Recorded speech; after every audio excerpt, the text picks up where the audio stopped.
కోటాను కోట్ల స్తుతులు స్తోత్రాలు చెల్లిస్తూ ఉన్నాను. హల్లెలూయా, హల్లెలూయా. హగ్గయి గ్రంథము మొదటి అధ్యాయము 8వ వచనము.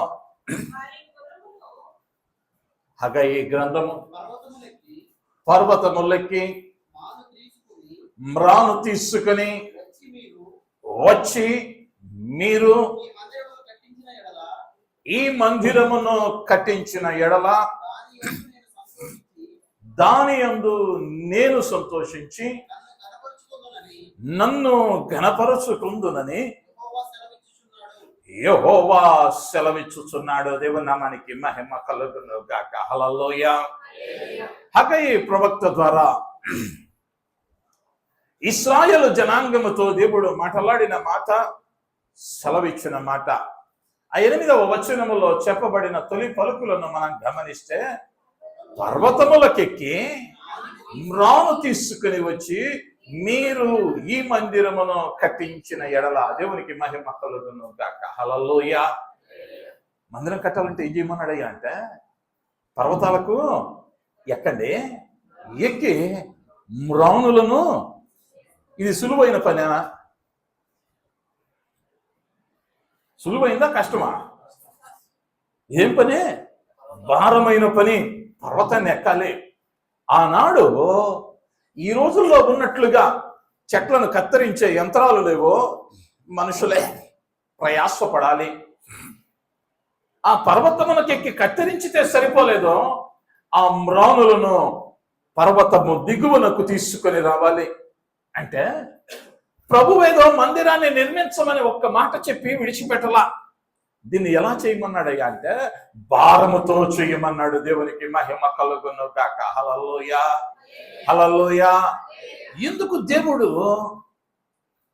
మందిరాన్ని నిర్మించమన్నాడు? నేను అక్కడ ముందుగానే జ్ఞాపకం చేశాను. దేవుని మందిరాన్ని నిర్మించటానికి లేకపోతే నిర్మాణానికి సహకరించుట వలన కలుగు ఆశీర్వాదం ఈరోజు మనం ధ్యానించబోతున్నది. ఎందుకయ్యా అంటే, ప్రస్తుత దినాలలో మనకు అది అవసరం. ఆ సత్యాన్ని తెలుసుకోగలిగితే, దాని వెనకున్నటువంటి బైబిల్ మర్మాన్ని ఎరగగలిగితే, ఆ ఆశీర్వాదాన్ని స్వతంత్రించుకొనటానికి అది అనుకూలంగా ఉంటది అన్న ఉద్దేశంతో ఈ మాటలను మీ ముందుకు తీసుకొని వస్తూ ఉన్నాను. సులభంగా చెప్పలా, పర్వతాలకు ఎక్కండి, మ్రానులను తీసుకుని వచ్చి ఈ మందిరాన్ని కట్టించిన ఎడల దాని యందు నేను సంతోషించదను. దేవుని పరిశుద్ధ నామానికి మహిమ కలుగును గాక. హల్లెలూయా, హల్లెలూయా. నువ్వు పర్వతాలకు ఎక్కకపోతే, లేదా మ్రానులను తేకపోతే, నీవు ప్రయాసపడకపోతే దానిలో నాకు సంతోషము లేదని ప్రభువు చెప్పకనే చెప్పిన మాటను అక్కడ చూస్తా ఉన్నా. మీరు ఎక్కి వెళ్ళి తెస్తేనే నేను దాని యందు సంతోషపడతాను. దేవునికి మందిరం అవసరం అంటారా? దేవునికి మందిరం అవసరం అంటారా? ఆదాము అవ్వాలన్నది నాన్న ఏ మందిరము లేదే. కానీ ఇశ్రాయేలు జనాంగము 430 సంవత్సరాల బానిసత్వములో ఉన్నప్పుడు దేవుడు వారితో మాట్లాడాడు. నాయనలారా బయలుదేరండి. మీరు బయలుదేరి నేను చూపించే అరణ్యమునకు వచ్చి, మోషే మొదట ఏం చెబుతున్నాడు అంటే, మేము మా దేవుణ్ణి ఆరాధించుకోవటానికి వెళ్తున్నాం. మేము మా దేవుణ్ణి ఆరాధించుకోవటానికి వెళ్తున్నాం. ఇప్పుడు మొదటి మందిరం ఎక్కడ కట్టమన్నాడు అంటే, ఎడారిలో కట్టమన్నాడు. ఎడారిలో కట్టమన్న దేవుడు ఏదో ఒక టెంట్ వేసేసి కట్టేస్తే అయిపోయిందని చెప్పలా. ఆయన ఖచ్చితంగా చెప్పాడు, నాకు తుమ్మం రానే కావాలి, ఆ ప్రాకారము చుట్టూ వెండి దిమ్మలు కావాలి, తుమ్మ చెక్కతో చేసిన కర్రకు బంగారపు రేకు తొడగాలి, నీలివర్ణము ధూమవర్ణము రత్నవర్ణము కలిగినటువంటి సన్నని నారబట్టనే వాడాలి, గోమేధికము, అనేకమైనటువంటి కార్యాలను అక్కడ సంబోధించి ఆయన వివరించాడు. ఇప్పుడు ఉన్నది అరణ్యం. వీరి దగ్గర వెండి బంగారు ఆభరణాలు ఉన్నాయి, కానీ వాటితో ఏం చెయ్యాలి అంటే ఇప్పుడు రేకులను తయారు చేసి ఆయన చెప్పిన పనిముట్లను చెయ్యాలి. ఇక్కడ సదుపాయాలు లేవు. 1030 డిగ్రీల దగ్గర కరిగిస్తేనే కానీ బంగారము ద్రవంగా మార్చబడదు. అక్కడ అనుకూలత లేదు. కానీ బహుప్రయాసతో వీరేం చేశారు అంటే ప్రత్యక్ష గుడారాన్ని నిర్మించారు. ఎప్పుడైతే అంతటి ప్రయాస వారు పడ్డారో దేవుని మహిమ వారి మీదకు దిగి వచ్చింది. అక్కడ అన్నాడు దేవుడు, నేను మీ మధ్య నివసించున్నట్లు ఒక గుడారాన్ని కట్టండి. మోషే నేను నీకు చూపించిన రీతిగా దానిలో ఏ మార్పు ఉండకూడదు అని చెప్పాడు. ఆ తదుపరి 1 రాజుల గ్రంథము 6వ అధ్యాయానికి వచ్చేసరికి సొలొమోనుకు చెప్పాడు దేవుడు, ఆలయాన్ని నిర్మించాలి. ఈ ఆలయం మునుపటి ఆలయము కంటే ఉన్నతంగా కట్టబడింది. మునుపటి ఆలయం ఎలా ఉన్నదయ్యా అంటే తాత్కాలికమైనదిగా ఉన్నది. కానీ తాత్కాలికమైన దానిలో కూడా ప్రయాసనుంచాడు దేవుడు. అయితే 2వ మందిరం స్థిరంగా కట్టమన్నాడు, గోడలతో కట్టమన్నాడు. ఆ గోడలకు బంగారాన్ని వాడమన్నాడు. ఇటుకకు మధ్య బంగారాన్ని ఉంచారు. ఓ సువర్ణమైనటువంటి సుందరమైనటువంటి సొలొమోను దేవాలయము కట్టబడింది. ఏదైతే దేవుడు చెప్పాడో ఆ కొలతలతో మందిరం నిర్మించబడిన తరువాత దేవుని మహిమ మందిరము మీదకి దిగిరాగా యాజకులు ఆ స్థలమందు నిలువబడలేకపోయారు అన్న సత్యాన్ని మనం చదివిన వారమై ఉంటూ ఉన్నాం. అయితే ఆ సొలొమోను దేవాలయం క్రీస్తు పూర్వం 586వ సంవత్సరములో ఆ ఆలయం బబులోను వారి చేత ధ్వంసం చేయబడింది. ఇప్పుడు జనులకు ఆలయము లేదు. అయితే ఈ ఇశ్రాయేలు జనాంగం ఆ తదుపరి బబులోను వారు ఆ ఆలయాన్ని పడగొట్టి వీరిని చెరగొని పోయారు. 70 ఏండ్లు బబులోనులో నెబుకద్నెజరు క్రింద బానిసలుగా వీరు మారారు. ఆ గుంపులో ఉన్నవారే దానియేలు, షడ్రక్, మేషక్, అబేద్నెగో అనువారు. ఆ 70 ఏండ్ల శ్రమలో బానిసత్వములో ఉన్నారు. ఆ తదుపరి కోరేషు రాజు యొక్క ప్రోద్బలంతో క్రీస్తు పూర్వం 536లో దానిని తిరిగి నిర్మించాలని వారు ఆ పనిని ప్రారంభించారు. కానీ ఎజ్రా గ్రంథము 1వ అధ్యాయములో ఆ పని ఆటంకపరచబడింది. సహకరించేవారు లేరు, సహకరించేవారు కరువయ్యారు. సమాజం సహకరించటం లేదో అని ఆగిపోయింది. ఈ హగ్గయి గ్రంథానికి వచ్చేసరికి దేవుడు అంటా ఉన్నాడు, మందిరం పని ఆగిపోయింది. మీరిప్పుడు కొండలకు పర్వతములకు ఎక్కి మ్రాణులను తీసుకుని వచ్చి ఈ మందిరాన్ని కట్టిన ఎడల నేను అక్కడ సంతోషించదను. దేవుని మనకి మహిమ కలుగును గాక. హల్లెలూయా, హల్లెలూయా. దేవుని నిర్మాణం అనేటువంటిది అది దేవుని యొక్క గొప్ప ఆలోచన. ఆయన మందిరములో నివసించాలని ఆశపడేటువంటి దేవుడు. ఆయనకంటూ ఓ నివాసం కావాలి ఈ లోకమందు. తన జనులు కూడుకుని వారి మధ్యలో ఆయన ఉండాలి అని ఆశపడి తనకంటూ ఓ మందిరాన్ని నిర్మించాలని ప్రభువు ఆనాడు కోరాడు. ఈనాటికి ఆయన కోరిక అదే ఉంటూ ఉన్నది. ఎందుకయ్యా అంటే నేను ఆరాధిస్తూ ఉన్న దేవుడు మార్పు లేనివాడు. దేవునికి మహిమ కలుగును గాక. హల్లెలూయా, హల్లెలూయా. అయితే ఈ దినం అందులో భాగస్వామివి కావటం దేవుడు నీకిస్తూ ఉన్నటువంటి పిలుపు. ఆనాడు హగ్గయి ద్వారా ఆనాటి ఇశ్రాయేలు జనాంగాన్ని దేవుడు చెప్పాడు, మీరు లేచి పర్వతములకెక్కి ప్రయాసపడి మ్రాణులను తీసుకుని వచ్చి మందిరాన్ని నిర్మించండి. ఈరోజు అభారం నీ మీద నా మీద దేవుడు ఉంచాడు. అయితే ఈ మందిరానికి సహకరించటము వలన లేదా మందిరం కట్టటములో పాలు పంపులు పొందటము వలన కలిగే ఆశీర్వాదాలు ఏమిటి అన్న వాటిని మనం గమనిద్దాం. హగ్గయి గ్రంథము 1వ అధ్యాయము 4వ వచనాన్ని ఎవరైనా ఒకరం చదువుదాం. ఈ మందిరము పాడై ఉండగా మీరు సరంబి వేసిన ఇండ్లలో నివసించుటకు ఇది సమయమా? దేవుని మనకి మహిమ కలుగును గాక. హల్లెలూయా. పర్వతాలకు ఎక్కెళ్ళండి అయ్యా అని చెప్పకముందు దేవుడే మాట్లాడుతూ ఉన్నాడు. ఆ ముందు వచనములోని చివరి మాటను గమనిస్తే యెహోవా వాక్కు అని ఉంటది. యెహోవా మాట్లాడిన మాట ఇది. హగ్గయి మాట్లాడింది కాదు, దైవజనుడు కాదో మాట్లాడింది, దేవుడే మాట్లాడుతా ఉన్న మాట. ఈ మందిరము పాడయుండగా మీరు సరంపి వేసిన ఇండ్లలో నివసించుటకు ఇది సమయమా? ఆ దినాలలో కూడా యజ్రా కాలంలో, తదుపరి హగ్గయి కాలంలో హగ్గయి పలుమార్లు ఇశ్రాయేలు జనాంగాన్ని ఏం చేశాడయ్యా అంటే ప్రేరేపించాడు. నాయనలారా, మందిరం పాడైపోయి ఉంది కాబట్టి ఆ మందిరము కట్టేటువంటి పనిలో మనం పలిభాగస్థులం అవుదాం రండి అంటే వాళ్ళు ఏమంటున్నారయ్యా అంటే, వాళ్ళు ఏమన్నారో హగ్గయి కాదు దేవుడే చెబుతా ఉన్నాడు. 2వ వచనంలో మీకు వస్తే సమయం ఇంకా రాలేదు, యెహోవా మందిరమును కట్టించుటకు సమయం ఇంకా రాలేదని ఎవరు చెబుతున్నారు? ఈ జనులు. వీళ్ళకి దేవుడు ఎవరో తెలుసు, దేవుడు ఎక్కడ నివసిస్తాడో తెలుసు. కానీ ఈ జనులు ఏం చెబుతున్నారయ్యా ఇప్పుడంటే సమయం ఇంకను రాలేదు, ఇంకా ఇప్పుడే పంట వేస్తున్నాం, ఇప్పుడు కాదు, పంట వచ్చినాక చూద్దాం,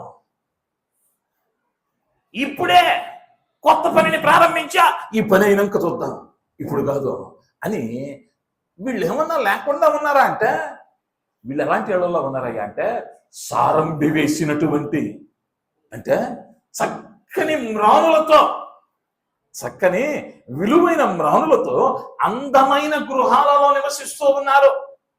కానీ దేవుని పని దగ్గరకు వచ్చేసరికి, దేవుని మందిరం విషయానికి వచ్చేసరికి వీరికి వస్తూ ఉన్న ఆలోచన ఏంటయ్యా అంటే సమయం ఇంకనూ రాలేదు, దేవుడే తగిన సమయమందు కార్యాలను చక్క పెడతాడు, సమయం ఇంకా రాలేదు అని చెప్పుకుంటూ ఉన్నారు. అక్కడ అంటాడు ఈ జనులు సమయం ఇంకనూ రాలేదని చెప్పుచున్నారు. ఆయన మాట్లాడాడు మరి కట్టమని చెప్పకముందే వీళ్ళ పరిస్థితి ఏందో దేవుడు ఎరిగాడు హృదయ ఆలోచనలో. మనం కూడా అనేక పర్యాయాల్లో మందిరం నిర్మాణం అంటే ఇదేదో పాస్టర్ గారు ఇల్లు కట్టుకున్నట్టు, లేకపోతే పాస్టర్ గారు ఇంకో మందిరం కట్టుకొని ఆస్తిపాస్తులను పెంచుకుంటున్నట్టు తెగ బాధపడిపోతాం. మనకి ఇంకా ఆ అవసరం అందగా, ఈ అవసరం అందగా, ఇప్పుడేగా పిల్లలకు ఫీజులు కట్టాం, వచ్చే నెల మళ్ళా ఇంకో దఫా కట్టాలి. మనం ఏం ఆలోచిస్తామయ్యా అంటే ప్రాధాన్యత ఇవ్వవలసిన దానికి ఇవ్వక దేవుని ఆశీర్వాదాలను పోగొట్టుకుంటూ ఉన్నా. నేను ఇంతకు ముందు జ్ఞాపకం చేసిన ప్రత్యక్ష గుడారమే కానీ, సొలొమోను దేవాలయమే కానీ, నెహెమ్యా కాలంలో కట్టబడిన పునరుద్ధరించబడిన గోడలే కానీ, ఈ ఎజ్రా పూనుకునే పనే కానీ ప్రయాస లేకుండా జరగల. ఆనాటి ఇశ్రాయేలు జనాలు త్యాగంతో చేశారు. అయితే వారు ఎలా ఉన్నారయ్యా అంటే వారు ఇళ్ళు కట్టుకునేటువంటి పనిలో చాలా బిజీ అయిపోయారు.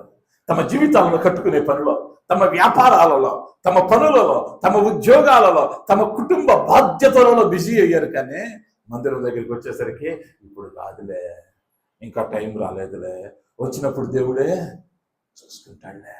దేవుడు వారితో అంటా ఉన్నాడు మీరేమో సారంభి వేసిన గృహాల్లో ఉంటూ ఉన్నారు, మందిరము పాడైపోయి ఉంది. అయితే దాని వలన వారికి కలిగినది ఏంటి అన్న విషయాన్ని కనుక మనం జ్ఞాపకం చేసుకుంటే 6వ వచనానికి వస్తే, హగ్గయి గ్రంథము 1వ అధ్యాయము 6వ వచనం, మీరు విస్తారముగా విత్తినను, మీకు కొంచెమే పండెను, మీరు భోజనము చేయుచున్నను, ఆకలి తీరకై ఉన్నది, పానము చేయుచున్నను, దాహము తీరకై ఉన్నది, బట్టలు కప్పుకొనుచున్నను, చలి ఆగకున్నది. దేవుని నామానికి మహిమ కలుగును గాక. హల్లెలూయా, హల్లెలూయా. అక్కడ జరుగుతూ ఉన్నది, దేవుడు వారికి ఇచ్చిన శాపం కాదని, వారు దేవునికి ఇవ్వాల్సిన ప్రాధాన్యత ఇవ్వకపోవటం వలన కలిగిన ఫలితం. దేవుడు శపించాల, నా మందిరానికి ఎట్లేదు కాబట్టి మీరు నాశనం అయిపోతారు అలా. దేవుడు అలాంటి వాడు కాదా? మనమైతే మనం వాళ్ళ ఇంటి పెళ్లికి వెళ్ళినప్పుడు 1116 పెడితే, మన ఇంటి పెళ్లికి వచ్చినప్పుడు వాడు 116 పెడితే వీడికి ఏమొచ్చింది అంటామా లేదా?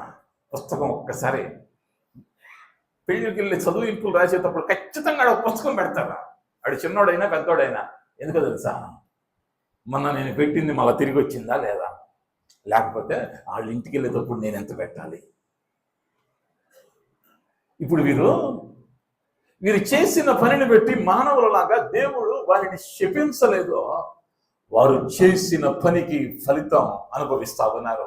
ఏంటయ్యా అంటే, వారు విస్తారముగా విత్తారు కానీ పంట కొంచెమే ఉంది. భోజనము చేయుచున్నాను, ఆకలే తీరకున్నది. పానము చేయుచున్నాను, దాహము తీరటము లేదు. బట్టలు కప్పుకొనుచున్నాను, చలి ఆగలేదు. పనివారు కష్టము చేసి జీతము సంపాదించుకునను, జీతము చినిగిపోయిన సంచిలో ఉంది. కారణం ఏంటయ్యా అంటే, ప్రాధాన్యతను మరచారు. విలాసవంతమైన జీవితాలు జీవిస్తూ ఉన్నారు కానీ మందిరం పాడైందన్న బాధ, మందిరం నిర్మించబడాలన్న ఆశ వారిలో సన్నగిల్లటాన్ని బట్టి సహకరించగలిగియో సహకరించకపోవటము వలన కలిగినటువంటి నష్టం ఏంటయ్యా అంటే, విత్తుతూ ఉన్నారు, పంట లేదు. తింటా ఉన్నారు, ఆకలి తీరటం లేదు. త్రాగుతున్నారు, దాహము తీరటం లేదు. వస్త్రాలు ఉన్నాయి, చలి ఆగటం లేదు. సంపాదిస్తూ ఉన్నారు, కంటికి కనిపించటం లేదు. అయితే 9వ వచనములో వారి ఆశ ఎలా ఉన్నదో చెబుతాడు. విస్తారముగా కావాలనని మీరు ఎదురు చూచితిరి కానీ కొంచెముగా పండెను. మీరు దానిని ఇంటికి తెగా. ఒక్క నిమిషం ఆగమ్మా. వీళ్ళు విస్తారంగా విచ్చారు, విస్తారంగా రావాలని అడిగారు, ఎదురు చూశారు కానీ కొంచెమే వచ్చింది. ఆ కొంచెం ఎక్కడికి తెచ్చుకున్నారయ్యా అంటే, ఇంటికి తెచ్చుకున్నారు. ఇంటికి తెస్తే దీన్ని చెదరగొట్టిన వాడు ఎవడయ్యా అంటే, సజీవుడైన దేవుడే. నేను దానిని చెదరగొట్టి తిని. ఆ తర్వాత చదివితే, ఎందుచేతనని యెహోవా అడుగుచున్నాడు, నా మందిరము పాడై ఉండగా మీరందరూ మీ ఇండ్లు కట్టుకున్నటకు త్వరపడుతుంది. ఎందువల్లయ్యా ఈ ఇబ్బందులన్నీ అంటే, మందిరం పాడైపోయి ఉన్నాయి, మందిరం సరైన స్థితిలో లేదు. ఇప్పుడు ఆ మందిరం తిరిగి కట్టబడాలి. కట్టబడవలసిన స్థితిలో మనకన్నీ ఉన్నను, వీళ్ళు ఇవ్వగలిగిన స్థితిలో ఉన్నారు. పంటలు నిన్నటి దాకా పుష్కలంగానే ఉన్నాయి. ఇంతకు మునుపంతా సస్యశ్యామలంగా బ్రతికిన వారే. కానీ ఇప్పుడు వారు ఏమంటున్నారయ్యా అంటే, ఇది సమయము కాదు. ఇప్పుడు ఖర్చులో ఉన్నాము, ఇప్పుడు ఇబ్బందిలో ఉన్నాము, ఇప్పుడు మరి ఒక ప్రయత్నంలో ఉన్నామని కాలయాపన చేస్తూ ఉండేసరికి ప్రభు అన్నాడు, మీరు తెచ్చిన దానిని నేను చెదరగొడతాను. నువ్వు కష్టపడి తెచ్చుకుంటావు, దాన్ని ఎవరు చెదరగొడుతున్నాడయ్యా అంటే, దేవుడే చెదరగొడతా ఉన్నాడు. అయితే ఈ మాటలు చెప్పిన తరువాత వారు ఏమయ్యారయ్యా అంటే, దేవుడే ప్రత్యక్షంగా హగ్గయి ద్వారా మాట్లాడిన తరువాత మార్పు నొందారు. ఇప్పుడు ఏం చేశారయ్యా అంటే, వారు ఇవ్వవలసిన దానికంటే అధికమైన దానిని తెచ్చి మందిర పనికి పూనుకొనగా 13వ వచనానికి వస్తే, యెహోవా దూత అయిన హగ్గయి యెహోవా తెలియచేసిన వార్తను బట్టి జనులకు ప్రకటించినదేమనగా, నేను మీకు తోడుగా ఉన్నాను. దేవుని నామానికి మహిమ కలుగును గాక. హల్లెలూయా. నేను మీకు తోడుగా ఉన్నానని హగ్గయి అనలా. ఎవరన్నారయ్యా అంటే సజీవుడైన దేవుడు అన్నాడు. దేవునికి మహిమ కలుగును గాక. హల్లెలూయా. దేవుని పని కొరకు నువ్వు విచ్చితే, లేదా దేవుని పని కొరకు నీవు నీ గుప్పిలిని విప్పినప్పుడు, లేదా మనమేమో విలాసవంతమైనటువంటి స్థితిలో ఉంటూ మందిరం పాడైపోయి ఉంటే దేవుడు దానిని ఇష్టపడడు. దేవుడు దానిని ఇష్టపడడు. నేను ఇంతకు ముందు కూడా మీకు జ్ఞాపకం చేశాను. జూన్ మాసం 26వ తారీఖు పాస్టర్ గారికి దర్శనం వచ్చింది. నెహెమ్యా గ్రంథంలో నుండి రాత్రి దర్శనం వచ్చింది. ఉదయాన్నే ఆమె ఒక వాక్యాన్ని వింటామంటే అది కూడా పడిపోయినటువంటి ఇశ్రాయేలు యెరూషలేము దేవాలయం ప్రాకారాలను కడుతూ ఉన్నటువంటి నెహెమ్యా పుస్తకం ఆ రోజు సాయంత్రం నాకు తెలియచేసింది. నిన్న రాత్రి అదే దర్శనం వచ్చింది, ఉదయాన్నే అదే వాక్యం విన్నా. నేను అడిగా, అక్కడ నుండి మన మందిర వార్షికోత్సవానికి ఎన్ని రోజులమ్మా? ఒక్కసారి లెక్కయ్యన్నా. 52 రోజులే వచ్చింది. దేవునికి మహిమ కలుగును గాక. హల్లెలూయా. అప్పుడు తీర్మానించుకున్నా, నా దేవుడు ఏమన్నాడయ్యా అంటే పాడైపోయిన మందిరాన్ని తిరిగి నిర్మించమన్నాడు. ఒకప్పుడు 70-80 మందిని కూర్చునేవాళ్ళం ఆ పెరుపాకం మందిరంలో. మొదటి వార్షికోత్సవంలో ఆ మందిరంలో ఉన్న వారి సంఖ్య 70 మందికి భోజనాలను పంచగలిగాం. కానీ దినాలు మారాయి. వస్తూ ఉన్నటువంటి విశ్వాసుల వసతులను చూస్తూ ఉన్నారు. మందిరం ఖాళీ అయిపోయింది. దేవుడు మాట్లాడాడు, తిరిగి ఆ పడిపోయినటువంటి మందిరాన్ని నిర్మించమన్నాడు. ఎవరు నిర్మించాలి? మనమే నిర్మించాలి. ఆ నిర్మాణం ఎలా ఉండాలి అంటే ప్రయాసతో కూడినదిగా ఉండాలి. ప్రయాసతో కూడినదిగా ఉండాలి. ఎప్పుడైతే కట్టారో దేవుడు అన్నాడు, నేను మీతో కూడా ఉన్నాను. ఆయన గనక నీతో ఉంటే నీ ఇల్లు ఎలా ఉంటుందయ్యా అంటే ఓ చిన్న పరలోకం. ఆయన నీ ఇంటిలో ఉంటే అది పరలోకమే. ఎందుకయ్యా అంటే నా యేసు ఉన్న ఇంటిలో కన్నీరు లేదు, నా యేసు ఉన్న ఇంటిలో ఆకలి దప్పలు లేవో, నా యేసు ఉన్న ఇంటిలో మరణపు వార్తలు లేవో, మరణాన్ని కూడా జీవముగా మార్చిన వాడు నా దేవుడైన యేసయ్యతో ఉన్నాడు. హల్లెలూయా. ఆ యేసు అంటా ఉన్నాడు, నా మందిరాన్ని గనక మీరు కడితే, ఇప్పుడు కరువు అనుభవిస్తా ఉన్నారు, ఇప్పుడు ఇబ్బందిలో ఉన్నారు, ఇప్పుడేమో మీ ఇండ్లను కట్టుకునే పనిలో ఉన్నారు, కానీ కట్టాల్సింది ఏందయ్యా అంటే నా మందిరాన్ని కడితే నేను మీతో ఉంటాను. దేవునికి మహిమ కలుగును గాక. హల్లెలూయా. హల్లెలూయా. నేను ప్రభు పేరట మనవి చేస్తూ ఉన్నాను, నువ్వు ఎప్పుడైతే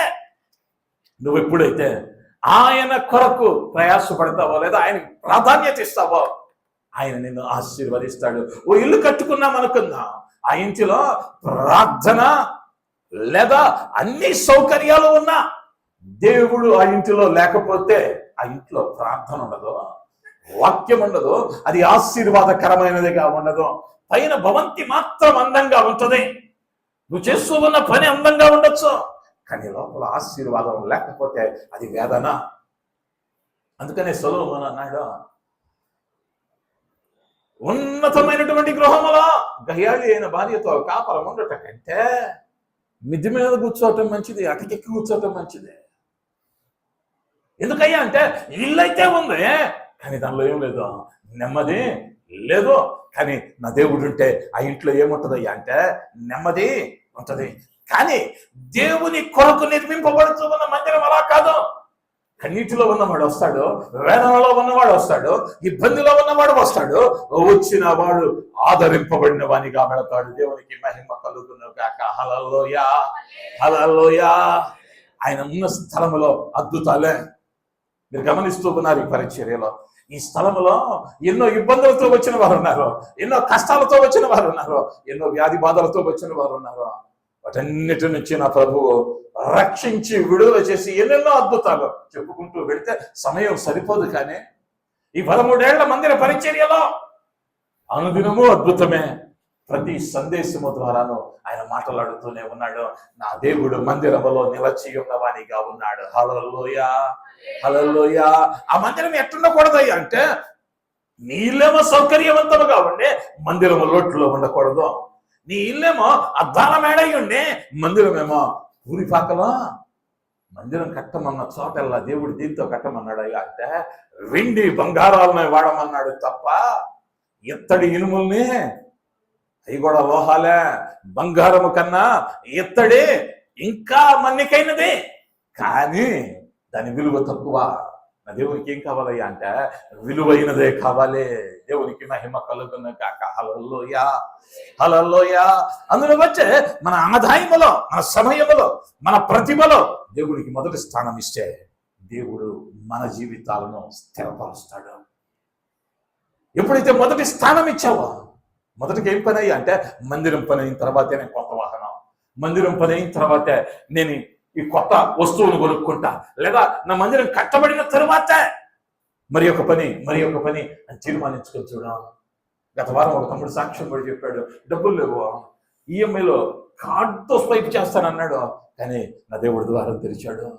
నువ్వు ఆశపడితే చాలు, నేను ఎప్పుడు చెబుతా అన్న ఇవ్వాలని ఉందన్నా, నువ్వు ప్రార్థన చేయి, దేవుడు మార్గం తెలుస్తాడు. నువ్వు ప్రయత్నం చేయకుండా వచ్చే నెల ఫీజు కట్టాలి, ఆపై వచ్చే నెల టూర్ వెళ్ళాలి, ఆపై వచ్చే నెల ఇంటికి వెళ్ళాలి అని నువ్వు చిట్టా రాసుకుని ఇది మిగిలింది ఇది ఇద్దామంటే నీకు మిగిలింది నా దేవునికి అక్కర్లేదు. దేవునికి మహిమ కలుగును గాక. హల్లెలూయా. నీకు అక్కర్లేనిది తీసుకునేవాడు కాదు నా దేవుడు. ఎందుకయ్యా అంటే నేను ఆరాధించుతున్న దేవుడు ఐశ్వర్యవంతుడైన దేవుడు. ఆయన ఆకాశమును విప్పగలడు, పట్టజాలను దీవెనతో తృప్తికరచగలడు. నువ్వేం చేయాలయ్యా అంటే ప్రయాసతో మీరు పర్వతములకెక్కి మ్రాణులను తెచ్చి నా ఈ మందిరమును కట్టిన ఎడల నేను దాని యందు సంతోషపడతా. మీ దగ్గర ఉన్నటువంటి చెక్క, వీళ్ళు ఆల్రెడీ ఇల్లు కట్టుకొని ఉన్నారు, మిగిలిన అడుగు పొడుగు చెక్క ఉంటుంది, చెక్కతో కట్టండి అంటే తలా ఒక చెక్క పెట్టి కట్టిండే వాళ్ళేమో. అందుకని ఖచ్చితంగా చెప్పాడు, మీరు ఎక్కడికి వెళ్ళి తేవాలయ్యా అంటే ఫస్ట్ క్వాలిటీ పైకి ఎక్కాలి, ఇంతకు మునుపు వాడనదై ఉండాలి పెండే. అంతేగాని ఒకవేళ నేను అనుకుంటా అక్కయ్య గారు మందిరం కడదామా, మీ వద్దనున్నవి తీసుకురండి అని దేవుడు చెప్పినట్టయితే ఆ ఇంట్లో ఇరిగిపోయిన చెక్క, ఆ ఇంట్లో పడిపోయిన వ్యర్థంగా ఉన్న ప్రతి వస్తువును తీసుకుని వచ్చి ఓ చిన్న పాకా కట్టుండేవాళ్ళేమా. ఈరోజు అనేక పర్యాయాల్లో దేవుని పనిలో రాజీ పడిపోతూ ఉంటాం. కానీ నేనంటాను, నా దేవునికి చేసేది, నా దేవుణ్ణి ఆరాధించేది ఘనమైనదిగా మాత్రమే ఉండాలి. దేవునికి మహిమ కలుగును గాక. హల్లెలూయా, హల్లెలూయా. ప్రసాద్ అంటూ ఉంటాడు, ఈయన ఎప్పుడు లేవు అంటుంటాడు, కానీ ఏదైనా పండుగ వచ్చినా ఫంక్షన్ వచ్చినా వద్దన్నా కూడా చట్టనే ఉంటాడు. యాడ్ నుంచి తెస్తారో తెలియదు. ఎలా చేయాలయ్యా దేవుని పని అంటే ఘనంగానే చేయాలి. ఆనాటి ఇశ్రాయేలు జనాంగాన్ని దేవుడు నింద మోపాడో, ఆ నింద నీవు నేను అనుభవించకూడదు. ఆ ప్రాధాన్యతను కోల్పోయి ఆయన ఇచ్చే ఆశీర్వాదాన్ని పోగొట్టుకోకూడదు. కాబట్టి మనం ప్రయాసపడాలి. రెండవదిగా దేవుని మందిరానికి నువ్వు ఇచ్చింది ఎన్నడూ కూడా వృధా కాదు. మొదటి దిన వృత్తాంతముల గ్రంథములో 29వ అధ్యాయము 1 నుంచి 9 వచనాలలో ఆ భాగం ఉంటుంది. 3వ వచనాన్ని మాత్రం చదవండి. మరియు నా దేవుని మందిరం మీద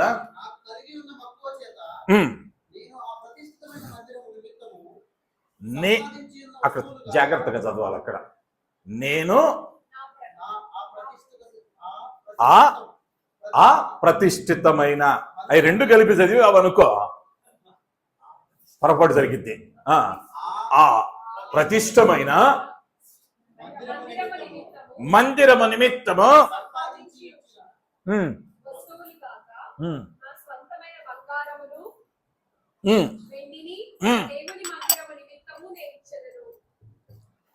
నేను సంపాదించి ఉంచిన ఏ మాత్రము కాక నా స్వంతమైన బంగారమును వెండిని నా దేవుని మందిరము నిమిత్తము నేను ఇచ్చేదను. దేవుడు ఏమన్నాడయ్యా ఈ దావీదుతో అంటే, దావీదా నీ చేతులు రక్తాన్ని చిందించినాయి, నువ్వేం చేయకూడదు, మందిరం కట్టకూడదు అన్నాడు. మామూలుగా మనమైతే ప్రసాదును కనుక నేను నీకు ఈరోజు నువ్వు ప్రార్థన చేయకూడదు, షెడ్యూల్ నీదైనా ప్రార్థన చేయకూడదు అంటే మామూలుగా మాడిపోయిన దోశలాగా ముఖం ఎంత పెట్టుకొని ఈయన ఎందుకు ఈ మాట అన్నాడు ఈరోజు 100 ఆలోచనలు ఆలోచిస్తారు. కానీ ఇక్కడ దావీదు వద్దన్నాడు, దేవుడు నన్ను వద్దన్నాడు, నాకెందుకు ఇంకా నన్ను వద్దన్నాడు, నన్ను కట్టొద్దన్నాడు, ఇంకా నాకేమీ మందిరంతా పని లేదో అని అనుకోవాలా. ఆయన నన్ను కట్టొద్దన్నా, ఆ కట్టబడే మందిరానికి నేనేం చెయ్యాలయ్యా అంటే నాకున్నదంతా ఇచ్చేస్తాను. అక్కడ అన్నాడు, ఇంతకు మునిపే నేనేం చేశానయ్యా అంటే వెండిని బంగారాన్ని కావలసిన మణిమాణిక్యాలను విలువైన రాళ్లను నిర్మాణ సామగ్రిని అంతటినీ సిద్ధం చేశా. అవి మాత్రమే కాదు, నా స్వంతమైన బంగారమును వెండిని నా దేవుని మందిరము నిమిత్తము, అంటే ఆల్రెడీ చాలా ఇచ్చేశాడు. ఇప్పుడు నా బంగారము నా వెండి అన్నాడే, ఏందయ్యా అంటే ఆ పెట్టుకున్న కిరీటం ధరించినటువంటి ఆభరణాలు ఇవి కూడా ఏమక్కర్లా. ఇప్పుడు నాకు మందిరం పాడైపోయి ఉంది, నా సోకులు కాదు నాకు కావాల్సిందే, నా మందిరం మహిమ కావాలి. ఆయన నన్ను వద్దన్నా, ఆయన నన్ను ముందుకు పెట్టకపోయినా, నాకు పని అప్పగించకపోయినా, నన్ను ముందుకు తోయకపోయినా నేనేం చేస్తానయ్యా అంటే ఆ మందిర పనిలో నా వంతు నేనా సాయం చేస్తా. ఆ వంతు కూడా ఎలా అన్నాడయ్యా అంటే నేను కూర్చాను ఇంతవరకే, ఇది తీసుకోండి నేను ఉంచుకుంటాను అనలా. వాటన్నిటిని కూర్చాను. అంత మాత్రమే కాదు, నా దగ్గర ఉన్నటువంటి నా సొంత బంగారం, అక్కడ చక్కగా చెప్పాడు, నా స్వంతమై ఉన్న బంగారమును వెండిని నా దేవుని మందిరము నిమిత్తము నేను ఇచ్చెదను. దేవునికి మహిమ కలుగును గాక. హల్లెలూయా. ఎంతగా ప్రయాసపడ్డాడయ్యా అంటే ముఖ్యత్వం లేకపోయినా, గుర్తింపు రాకపోయినా మా ఊళ్ళో మందిరం ఉంది. ఫ్యాన్ తిరుగుతూ ఉంటే దాని మీద 100 అక్షరాలు కనిపిస్తుంటాయి, ఆ పేరేదో కనిపించదు. కుర్చీలో కూర్చున్నాం అనుకో, ఇప్పుడు ముందు వరుసలో కూర్చున్నారు డేవిడ్ వాళ్ళు, ఆ ప్రసాద్ ఏదో ఒక పేరు చదువుతూ ఉండాలి. ఆ ముందు కుర్చీ మీద ఫలానా వారి జ్ఞాపకార్థం, పోడియం మీద కింద ఫలానా వారి జ్ఞాపకార్థం. ఏ వస్తువు మీద పేరు లేకుండా ఉండదు. ప్రతి వారం ఎవరో ఒకళ్ళు పోతారు. ఎందుకే తెలుసా? కొందరు కృతజ్ఞతతో అయితే, కొన్ని ఇచ్చే వాళ్ళ పేర్లు ఉండవు, వాళ్ళని క్షమించాల్సిందే, దేవునికి మహిమ. కొందరు మాత్రం వస్తువు ఎంత ఉంటుంది, అచ్చరం ఎంత ఉంటుంది, అర్థమైంది అనుకుంటా. ఇచ్చిందేమో 10 రూపాయల వస్తువు, దాని మీద రాయించడానికి 15 రూపాయలు ఖర్చు. నాకేం కావాలయ్యా అంటే నాడు గుర్తింపు కోరుకుంటూ ఉన్నా, మనం ఇచ్చిన పేరు చెప్పరుగా, ఎందుకు ఇవ్వటం? దావీదు నాకు ముఖ్యత్వము లేకపోయినా ఏం చేయాలి, నేను నా దేవుని పని కొరకు విత్తాలి. 9వ వచనానికి వస్తే, వారు పూర్ణ మనస్సుతో యెహోవాకు ఇచ్చి ఉండిరి కనుక వారు అలాగున మనఃపూర్వకముగా ఇచ్చినందున జనులు సంతోషపడి. దావీదు ఇచ్చాడు. మొదట కట్టేది దావీదు కాదు, కానీ తన బంగారాన్ని కూడా ఇవ్వగానే నాయకులు, అధికారులు, ఉన్నటువంటి ప్రజలు సంతోషముగా మనఃపూర్వకంగా ఇచ్చారు.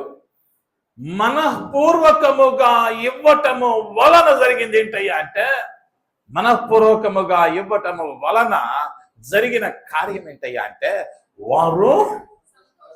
వారు సంతోషపడిరి. దేవుని నామానికి మహిమ కలుగును గాక. హల్లెలూయా, హల్లెలూయా.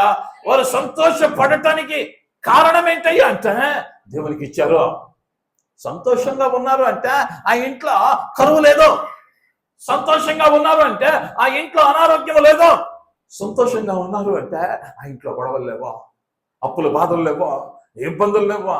ఎందుకయ్యా ఇంతటి శ్రేష్టమైన సంతోషం ఇంటిలో ఉందయ్యా అంటే వారు దేవునికి ఇచ్చారు.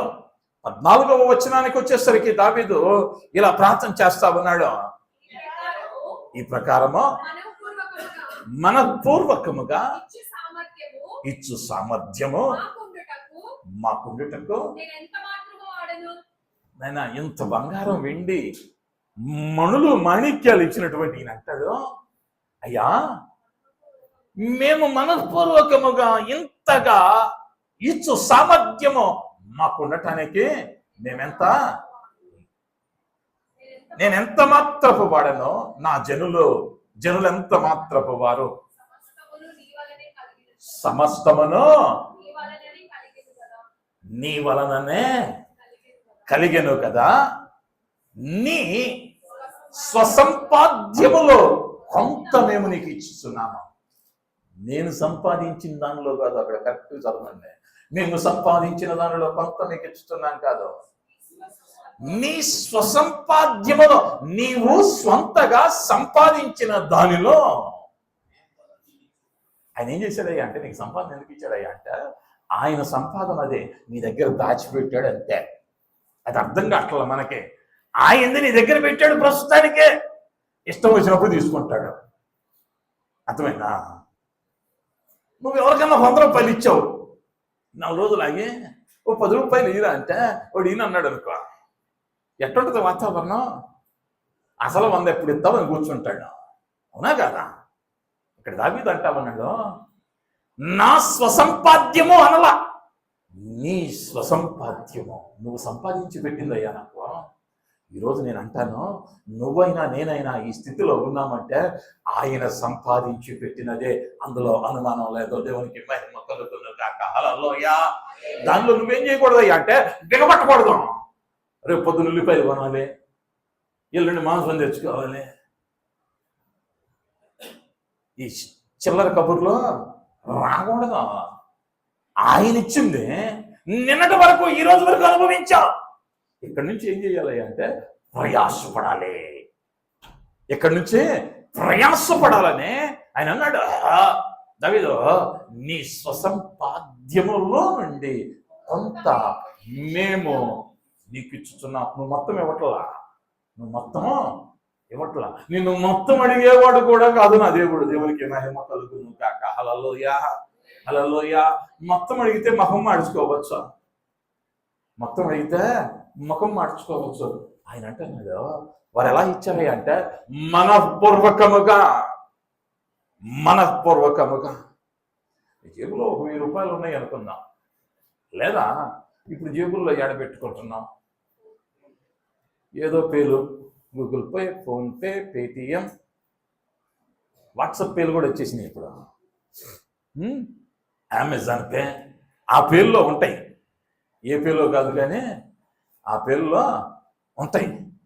కానీ నీ అకౌంట్ బ్యాలెన్స్ 1,00,000 రూపాయలు ఉన్నాయి, లేదా 10,000 ఉందనుకున్నా, ఎవడో నీ అయిన వాడే అన్నా, ఇంట్లో చాలా ఇబ్బందిగా ఉంటుందన్నా, ఓ 100 రూపాయలు ఉంటే కొట్టన్నా అన్నాడు అనుకో, మనమేం ఆలోచిస్తాము, నిజంగా వాడికి పంపించచ్చా? ఎంత? నీ దగ్గర 1,00,000 రూపాయలు ఉంది, 100 రూపాయలతో వాడు మేడ కట్టడు, నువ్వు మేడ కట్టవు. ఒక పూట ఆహారం తింటాడు, ఒక్కసారి మోసుకో, 100 రూపాయలతో ఒరిగేదేమీ లేదే. కానీ మనమేం ఆలోచిస్తాం తెలుసా? 100 రూపాయలు అడిగిటో దేనికిలే. దేవుడు అన్నాడు ఒకసారి, నేను నీ ఇంటికి వచ్చా, నువ్వు నాకు ఆహారం ఇవ్వలా, ఆకలితో వచ్చి ఆహారం పట్ల, దప్పికొని వచ్చా, నీళ్ళు ఇవ్వలా. అయ్యా నువ్వు ఎప్పుడయ్యా మా ఇంటికి వచ్చావు? దేవుడు అన్నాడు, ఈ చిన్నవాణిలో ఒకనికి చేస్తే నాకు చేసినట్లు. మనం ఏం చేస్తున్నామయ్యా అంటే ఆయన ఇచ్చిన దాన్నంతా ఫిక్స్డ్గా భద్రపడుతున్నాం, కానీ మనం ఏం చేయట్లా, ఆయన ఇచ్చింది ఆయనకి ఇవ్వటానికి కష్టపడిపోతూ ఉన్నా. అయితే దేవుడు ఒక తండ్రి ఉన్నాడు అనుకున్నాం, తండ్రి ఓ 100 రూపాయలు ఇచ్చాడు కుమారుడికి. ఆ కుమారుడు ఆ 100లో 10 రూపాయలు పెట్టి ఆ తండ్రికి ఒక చిన్న బహుమానం తెచ్చిచ్చాడు అనుకో, నీ బిడ్డలకే 100 రూపాయలు ఇచ్చావు, పొద్దున్నే స్కూల్కి వెళ్తా, వాడు వస్తా సాయంకాలం ఆ 100లో 10 రూపాయలు పెట్టి నీకేదో చిన్న స్నాక్స్ ఓ పెన్ను తెచ్చిచ్చాడు అనుకో, డాడీ ఇది నీ కోసం కొనుక్కొచ్చాను అన్నాడు అనుకో, అది ఎంత అయిందని ఆలోచించవు నువ్వు ఇచ్చిన 100ను మర్చిపోతావు. ఈ 10తో తెచ్చాడే, ఈ 10 విలువ పెరిగింది, ఈ 10 విలువ పెరిగింది. దేవుని దగ్గరికి కూడా అంతే, ఆయన ఎంతో ఇచ్చాడు నీకు, ఇచ్చిన దానిలో సణుగు కొనకుండా మనపూర్వకముగా ఎప్పుడైతే ఆ కొద్దిగా తెస్తావో, ఎంతన్నది కాదో ముఖ్యం, ఏ హృదయముతో ఇస్తూ ఉన్నావు అన్నది ముఖ్యం.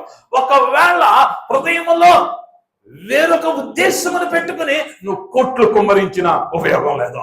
యేసయ్య నిలవబడ్డాడు, కట్ల ఎత్తున్నారు, ఎవరిని పట్టించుకోవాలా.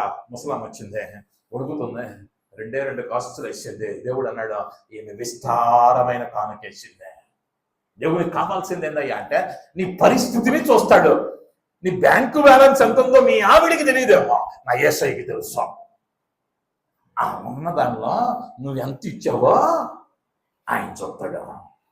చూసిన దేవుడు సంతోషపడతాడా లేదా అన్నది ప్రాముఖ్యమైన విషయం. నువ్వు ఇవ్వటం వలన ఏం జరిగిద్దయ్యా అంటే, నువ్వు ఇచ్చే 1 రూపాయి మందిరంలో ఓ ఉపకరణాన్ని కొనవచ్చు, ఓ వాయించే వాద్యమే కావచ్చు, ఓ మైకే కావచ్చు, లేదా నిలవబడటానికి కావలసిన పోడియమే కావచ్చు, చల్లని వాతావరణం ఇవ్వటానికి ఓ ఏసీ కావచ్చు, లేదా ఓ ఫ్యాన్, ఓ ట్యూబ్ లైట్ కావచ్చు. నువ్వు ఇచ్చిన రూపాయితో అది కొనబడిద్ది. అంత మాత్రమే కాదు, నువ్వు మందిరాన్ని కడితే ఆ మందిరంలో ఏం జరిగిద్దాయి అంటే, భావి తరానికి సిద్ధమయ్యేటువంటి చిన్నపిల్లలను బాల్యము నుంచి ఆయనలో పెంచడానికి అవకాశం ఉంటది, ఆయనకు పెంచడానికి అవకాశం ఉంటది. అంత మాత్రమే కాదు, ఒక ఆత్మ క్రీస్తు వైపు నడిపించబడటానికి ఒక కేంద్రంగా అది మారింది. ఇక్కడ క్రీస్తుతో నడిచే మాటలే చెబుతాం, కానీ వేరొక మాటలు ఇక్కడ బోధించబడవు. క్రీస్తులో ఎలా ఎదగాలో ఒక ఆత్మ బలపరచబడితే రేపటి దినాన, అంత మాత్రమే కాదు, రాబోయే తరాలకు స్వార్థలు వినిపించే స్థలంగా ఇది మారింది.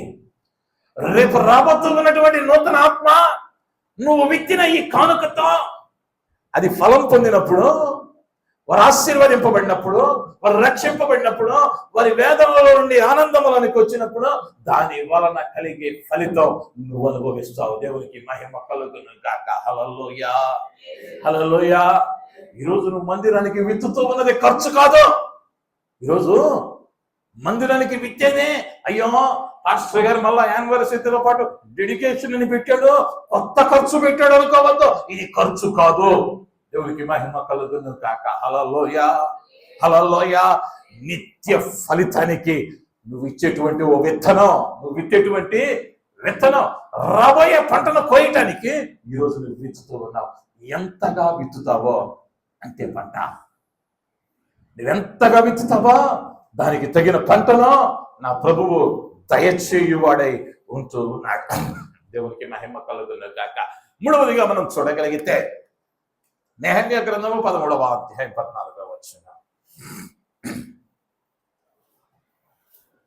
నెహెమ్యా గ్రంథం 13:14.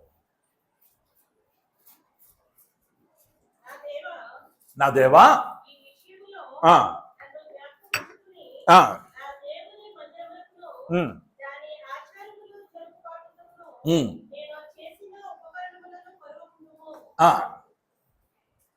చాలమ్మా. నా దేవా, ఈ విషయములో నన్ను జ్ఞాపకము చేసుకుని. ఏ విషయమయ్యా అంటే, ఆ ముందున్న అధ్యాయాలలో ప్రాకారాలు పడిపోయి ఉన్నాయి. వారు ఎలా కట్టారయ్యా మందిరాన్ని అంటే, ప్రాకారాల్ని ఓ చేత ఆయుధం ధరించారు. ఓ చేతిలో ఆయుధం ఉందంటే పోరాటం మధ్య కట్టారు. శత్రువు వచ్చి దాడి చేస్తాడేమో, ఇటుక పెట్టేలోపు ఇంకొకటి ఎవడో వచ్చి ఆ ఇటుక పడేస్తాడేమో. యుద్ధానికి సిద్ధంగా ఉన్నారు, ప్రయాసతో కట్టారు. వీళ్ళు వెళుతున్న మార్గంలో బహుమానాలను పొందారు. ఆ బహుమానాలతో ఏ ప్రయాసలతో. ఇక్కడ ఇంకో విషయాన్ని జ్ఞాపకం చేసుకోవాలి. నెహెమ్యా ఆనాడు ఇశ్రాయేలులో లేడు. వేరొక దేశంలో ఉన్నాడు. కానీ నాకెందుకు లేని ఊరుకోలా, ఓ శ్రేష్టమైన పదవిలో ఉన్నాడు. కానీ రాజు తన ముఖము దుఃఖముఖమై ఉండుటను చూచి ఏమైందని అడిగితే, అయ్యా నా మందిరము, నా దేవుని మందిరము పాడైపోయి ఉండగా నేనెట్లు సంతోషంగా ఉంచాను. నెహెమ్యా అన్నాడు, అన్న నెహెమ్యా, వేల మందితో వెళ్ళి దివారాత్రులలో ప్రయాసపడి మందిరాన్ని కట్టి ఇప్పుడు అంటా ఉన్నాడు, అయ్యా నేను మందిరం కట్టిన పనిలో దయచేసి నన్ను జ్ఞాపకం చేసుకో. కట్టేసి ఆపేలా. ఆ తర్వాత ఏం చేశాడంటే, ఆ మందిరములో దినదినము పరిచర్య జరుగునట్లుగా అనేకులను ఆయా పనుల నిమిత్తం నియమించి అక్కడ అంటాడు, నా దేవుని మందిరమునకు దాని ఆచారముల జరుగుబాటుకును నేను చేసిన ఉపకారము మరొకలను. కట్టేసి ఆపేలా. తర్వాత ఏం జరగాలి? కట్టిన తర్వాత జరుగుబాటు జరగాలి. ఉదయ మధ్యాహ్న సాయంకాలపు వేళ ధూపదీప నైవేద్యాలు అర్పించాలి. ఈ నైవేద్యములకు అవసరాలు ఉన్నాయి. మందిరములకు వచ్చే వారికి అవసరాలు తీర్చబడాలి. అక్కడ ఉన్నటువంటి యాజకుడు పోషించబడాలి, లేవీలు పోషించబడాలి. వాటికి కావలసినవన్నీ నేనేం చేశానయ్యా అంటే సిద్ధపరిచాను. దయతో నన్ను జ్ఞాపకము చేసుకునము అని అతడంటూ ఉన్నాడు. అతడు చేస్తూ ఉన్న ప్రార్థన, నేను చేసిన సేవను జ్ఞాపకం చేసుకో. నువ్వు దేవుని కొరకు చేసిన సేవ, ఈరోజు నువ్వు చేస్తూ ఉన్న పని ఆయన ఎన్నటికి మరచిపోడు. నేను ప్రతి పర్యాయం నా ప్రభువునందు గర్వంగా చెప్పే మాట, ఈ పరిచర్య నా దేవుడు ఇచ్చినది మాత్రమే. దేవునికి మహిమ కలుగును గాక. హల్లెలూయా, హల్లెలూయా. కాబట్టి ఈనాడు ఈ పంటను మనం చూస్తా ఉన్నాం. మహేంద్ర సిటీని చూస్తే ఆనందం ఆగదు. 40-50 మంది యవ్వన బిడలో, యవ్వన ప్రాయములో అక్కడ మందిరం పెడతా ఉన్నప్పుడు ఎవరు లేరు, ఒక్కరు లేరు. కానీ వెళ్ళాం, నా దేవుడు చెప్పాడు, వెళ్ళాం. మందిరం ఈరోజు నిండిపోతూ ఉంది. ఈరోజు ఒక్క కుర్చీ ఖాళీ లేదు. కారణం, నా ప్రభువే కృప చూపేవాడు, నా దేవుడే కార్యాలు చేసేవాడు. ఈరోజు పెరుంబాకంలో కొంతమంది అనుకోవచ్చు, అయ్యా ఉన్నది 2 కుటుంబాల కొరకు అంత పెద్ద అద్దె కలిగినటువంటి అంత పెద్ద స్థలం అవసరమా? నా దేవుడు దానిని కూడా నింపబోయేవానిగా ఉన్నాడు. హల్లెలూయా, హల్లెలూయా. నా దేవుడు చేస్తాడు. ఎందుకయ్యా అంటే, పిలచిన వాడు నమ్మదగిన వాడు, దర్శనం ఇచ్చిన వాడు చేయక మానడు. దేవునికి మహిమ కలుగును గాక. హల్లెలూయా. ఆ ధైర్యాన్ని బట్టి మనం వెళుతూ ఉన్నప్పుడు మనము చేసిన పనిని ఆయన మరచిపోవడం. నువ్వు ఈరోజు కష్టంలో విచ్చుతూ ఉన్నావే, లేకపోయినా మాసం కొంచెం కట్టుకుందామని ఓ అడుగు వేసావే, ఆ అడుగులో నా దేవుడు స్థిరపరుస్తాడు. నీ కుటుంబం ఆశీర్వాదంలోనికి వెళ్ళిద్ది, దానిలో సందేహం లేదా. అయ్యో పెద్ద ఖర్చు పెట్టుకున్నానే అని దిగులు పడాల్సిన అవసరం లేదా. నెహెమ్యా అదే అంటా ఉన్నాడు, అయ్యా నేను చేసిన పనిని జ్ఞాపకం చేసుకో. ఓ పెద్ద మందిరం కట్టబడుతుంది, ఓ పేదరాలు ఏమి చేయలేని స్థితిలో ఉంది. కానీ ఆ మందిరానికి పనిచేస్తున్న వారికి రోజు దాహానికి నీరు ఇచ్చింది. ఆమె చేసిన పని విలువైనదిగా ఎంచబడింది. నీ పని రాతి పలకల మీద వ్రాయబడకపోవచ్చు. ఫలానా జీవన ₹1,00,00,000 ఇచ్చింది, ఫలానా వేళంగానే ₹1,000 ఇచ్చింది, ఈ రాయబడకపోవచ్చు. కానీ నా దేవుడు మరచిపోడు. నువ్వు సంతోషంగా ఇచ్చే ఆ రూపాయి కొన్ని గొప్ప కార్యాలను అది జరిగించేదిగా ఉంది. అక్కడ చిన్న మాట ఉంది, నువ్వు ఇచ్చేది దేవుని దృష్టిలో అది నీ గొప్ప విశ్వాసానికి గుర్తు. నాకు ఇబ్బంది ఉంది, కానీ ఈ ఇబ్బందిలో నేను విత్తుతూ ఉన్నానే, నా దేవుడు నన్ను విడిచిపెట్టడు. నువ్వు ఇబ్బందిని ఆగుతూ ఉన్నావంటే ఇంకా నీకేమి లేదని అర్థమయ్యా. అంటే విశ్వాసము లేదనే అర్థం. దావీదు గొల్యాతును చూసి భయపడలా. గొల్యాతు పెద్దవాడే, గట్టిగా కేకేస్తే ఆ చిన్న గుండె ఆగిపోయి ఉండేదేమో దావీదే. కానీ అంటాడు, యెహోవా పేరట నేను వస్తూ ఉన్నా, నాకు భయం లేదు. గొల్యాతు అంటాడు, నేనేమన్నా కుక్కనా, కర్రతో వస్తున్నా? దావీదు భయపడలా, కాబట్టి రాజుగా మార్చబడ్డాడు. తనకున్న ఆ కొద్ది జ్ఞానముతో దేవునితో నిలవబడ్డాడు. నువ్వు అనుకోవచ్చు, నాకు అవకాశం లేదు కాబట్టి నేను చేయలేకపోతున్నాను. తీర్మానం తీసుకో, అయ్యా ఈ ఇబ్బందిలో కూడా నేను చేస్తూ ఉన్నటువంటి ఈ చిన్న పనిని జ్ఞాపకం చేసుకున్నామని. కష్టములో, ఇబ్బందే, మన కుటుంబాల్లో మనం ఉన్నటువంటి పరిస్థితుల్లో ఓ మాసం ఓ 1000 రూపాయలు ఖర్చు పెరిగిందంటే ఇబ్బందే, కష్టమే. ఓ 10,000 పెరిగిందంటే, ఓ 50,000 పెరిగిందంటే కష్టమే. కానీ ఆ కష్టములో కూడా సంతోషంగా ఇవ్వటం నేర్చుకో. నా ప్రభువు దానికి వేవేల రెట్లుగా నిన్నును నీ తదుపరి తరాన్ని ఆయన మారుస్తాడు అని అనటంలో ఎటువంటి సందేహం లేదు. నీ విచుచూ ఉన్నది నీ విశ్వాసానికి గుర్తుగా అది ఉంది. ఆయన నాకు ఇష్టంగా, నా ఉన్నదంతా ఆయనకి ఇచ్చిన, నాకు కలిగిందంతా ఆయనకి ఇచ్చిన రేపటి దినాన. అందుకనే అన్నాడు, ఇశ్రాయేలు జనాంగం అరణ్యములో ఉన్నప్పుడు ఏ పూట ఆహారము ఆ పూటే ఏర్పడే. కొంతమంది కకృతి పడి రేపు వస్తుందో రాదో, రేపు ఎత్తడో లేదో దాచుకున్నారు. కంపు కొట్టింది. దాచుకోమాకు. రేపు దినము రాబోతున్న ఖర్చు కొరకు ఈ రోజే దాచుకుని ఈ లోకంలో దాచుకున్నది ఏమైందయ్యా అంటే చిమ్మట కొట్టింది, దొంగిలించబడింది. ప్రభు అన్నాడు, మీరు కొంచెము సంపాదించి తెచ్చుకొని దాచుకున్న దానిని నేను చెదరగొట్టించుకునే స్థితిలోనికి వెళ్ళొద్దు. ఆయన చేత ఆశీర్వదింపబడే స్థితిలోనికి మనం వెళ్లే వారంగా ఉందా. అంత మాత్రమే కాదు, మనం వాస్తవానికి ఏం చేస్తా ఉన్నామయ్యా అంటే, ఓ మందిరాన్ని నిర్మిస్తూ ఉన్నామంటే రేపటి దినమున పాపములో ఉన్నవాడు రక్షింపబడే స్థలంగా అది మార్చబడబోతా ఉంది. కుటుంబాలు పునరుద్ధరించబడే స్థలం. నాకు ఈ కేలంబాకం మహేంద్ర సిటీ కన్నా పెరుంబాకం చాలా ప్రాముఖ్యమైంది. ఎందుకయ్యా అంటే ఆ స్థలం యొక్క ప్రాధాన్యతది. నాకు ప్రక్కనే గ్లోబల్ హాస్పిటల్ అని ఉంటది.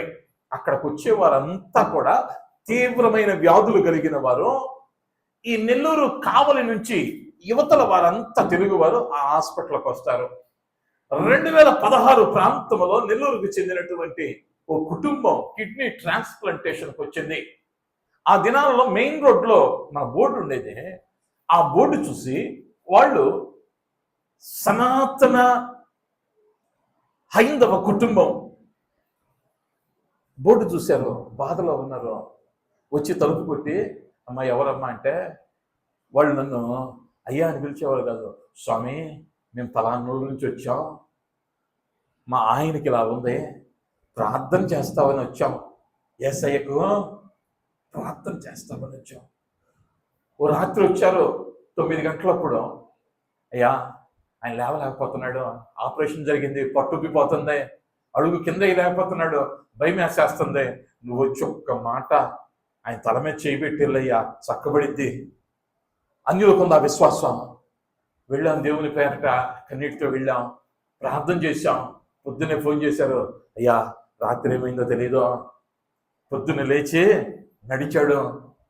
అక్కడి నుంచి వాళ్ళు ఎప్పుడు వచ్చినా ఆ గ్లోబల్ హాస్పిటల్కి మా దగ్గరికి వచ్చి ఒక చిన్న ప్రార్థన చేయించుకొని ఓ చక్కని అక్కడి నుంచి మా కోసం బియ్యం మూట వేసుకొచ్చేవాళ్ళు, కూరగాయలు వేసుకొచ్చేవాళ్ళు. ఎందుకయ్యా అంటే వారు పొందిన మేలు. నా ఆశ ఏంటో తెలుసా, ఆ మందిరం పునరుద్ధరించబడిన తరువాత ప్రతి దినం మందిరం తెరవబడి ఉంటుంది. వాళ్ళు ఎవరైనా కానీ, తమిళ్ కానీ, తెలుగు కానీ, ఏ భాష వారైనా బాధలో వస్తారో వారికి ఆదరణనిచ్చే స్థలంగా అది మారింది. ఆ స్థలములో నువ్వు వెచ్చించావే, ఆ కన్నీరు తుడవబడిందే, దాని వలన వచ్చే ఫలితం నువ్వు అనుభవించబోతా ఉన్నావు. నిర్లక్ష్యం చెయ్యొద్దు. అంత మాత్రమే కాదు, అనేక మంది యవ్వన బిడ్డలు అక్కడ ఉన్నారు, అనేక మంది యవ్వనస్తులు ఉన్నారు, వారు క్రీస్తు వైపు తిప్పబడతారు. ఈరోజు మహేంద్ర సిటీలో ఎలాగైతే అంతమంది యవ్వన బిడ్డలను మనం చూడగలుగుతున్నామో, పెరుంబాకంలో కూడా అంతకంటే ఉన్నతమైన యవ్వనులను మనం ప్రభు కొరకు రాబట్టాలి అంటే ఈరోజు మనం కష్టములోనైనా ఎత్తవలసిన బాధ్యత మన మీద ఉన్నది. అంతేకాదు, ఇంకో గొప్ప విషయం ఏంటి అంటే, ఆ ప్రాంతంలో సండే స్కూల్కి వేరే దొరికిద్దో లేదో అనుకున్నా, కానీ చక్కగా ఇలా హాల్ ఉంటే అలా సండే స్కూల్ ఉంది. చాలా అనుకూలంగా ఉంటుంది, చాలా అనుకూలంగా. మందిరం కూడా ఇంతకంటే పెద్దది. నాకే ఆశ్చర్యం వేసింది. అరే ఉంది ఇద్దరు, కానీ దేవుడు ఎందుకు ఇలా నడిపిస్తూ ఉన్నాడు? నా ఆశ ఏంటయ్యా అంటే, నా ప్రభువు గొప్ప కార్యాలు చేస్తాడు, నేను ఒక్క అడుగేస్తే ఆ మిగిలిన అన్ని నా యేసయ్య నడిపిస్తాడు. దేవునికి మహిమ కలుగును గాక. హల్లెలూయా. నేను ఇంతకు ముందు కూడా చెప్పా, సంఘ పెద్దలను కూర్చోబెట్టుకొని, పెరుంబాకం వాళ్ళని కూర్చోబెట్టుకొని మీటింగ్ పెట్టాం. ఎంత ఉన్నాయో యాంటే బ్యాంకులో 550 రూపాయలు. వీళ్ళు మీటింగ్ అయిపోయినాక చెప్పారు 7,50,000 కావాలన్నారు.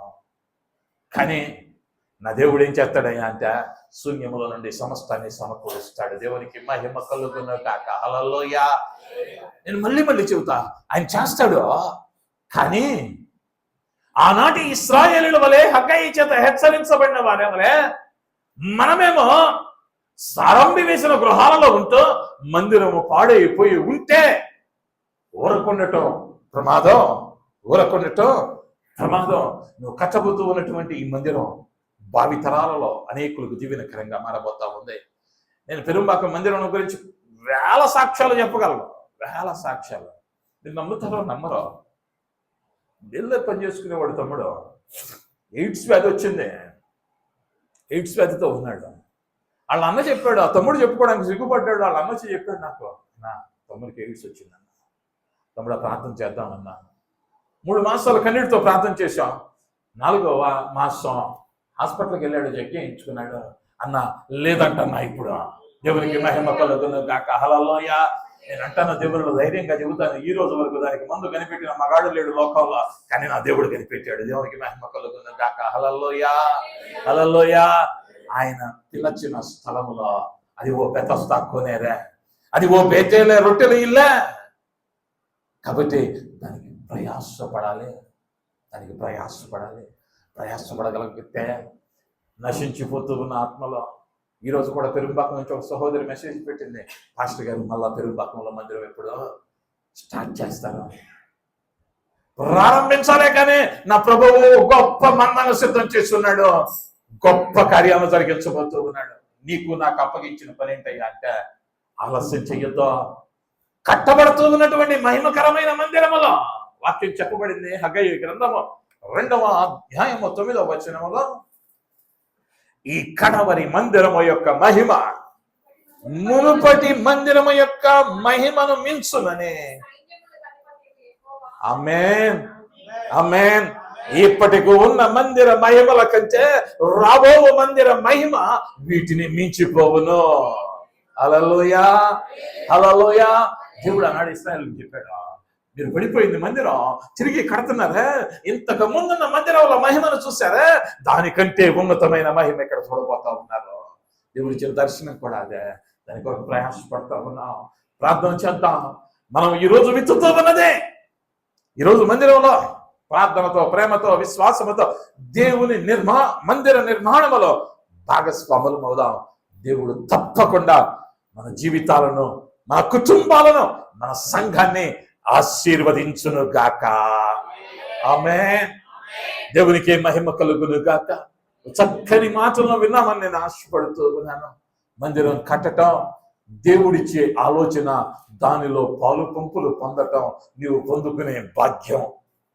ఆ భాగ్యాన్ని పొందుకునే వారముగా ప్రతి ఒక్కరు మందిర నిర్మాణంలో పాలుభాగస్తులం అవుదాం. రాబోయే తరాలకు ఆశీర్వాదకరంగా మనం నిలుద్దాం. దేవుడిచ్చిన మాటలను బట్టి చిన్న ప్రార్థన. కృప కలిగిన మా యేసయ్య, దయగలిగిన మా తండ్రి, అయ్యా హగ్గయి ద్వారా ఆనాటి ఇశ్రాయేలు జనాంగముతో నీవు మాట్లాడిన మాటలకై వందనాలు. అయ్యా, వారిని హెచ్చరించావు, వారినైనా సరి చేశావు, మీకు వందనాలు. అయ్యా, నీ మందిరము పాడై ఉండగా సరంభ వేసిన గృహాలలో మీరు ఎట్లు ఉందురని అయ్యా వారిని హెచ్చరించావే. అయ్యా, నీ మందిరము పాడై ఉండగా అయ్యా దానిని తిరిగి నిర్మించాలని మేము ప్రయాసపడుతూ ఉండగా మేమే ఒక్కరమో నాయన అయ్యా అటు నిర్లక్ష్యము వహించి దాని వలన కలిగేటువంటి ఫలితాలను మేము అనుభవించువారంగా కాక అయ్యా ఎప్పుడైతే ప్రయాసతో వారు ఒప్పుకున్నారో, కార్యాలను చేశారో, వారితో నేనుంటానని చెప్పిన దేవా నీకు వందనాలు. మాతో కూడా మీరున్నారని, ఉంటారని, మమ్మల్ని నడిపిస్తారని నేను నమ్ముతూ ఉన్నా. అయ్యా, మేము ఈరోజు విత్తుతూ ఉన్నది అయ్యా రేపటి దిన మనం కోయబోతూ ఉన్నామన్న నిరీక్షణతో అయ్యా మేము ముందు కొనసాగటానికి మీరు ఇక్కడ చూపించండి. అయ్యా, విత్తుతున్న ప్రతి రూపాయి నాయన నీ నామ ఘనత కొరకునైనా అనేక ఆత్మలు రక్షింపబడులాగా, స్థిరపరచబడులాగా గొప్ప కార్యాలను జరిగించండి, మహిమ పొందమని యేసు నామములో అడుగుతున్నాను తండ్రి. ఆమేన్.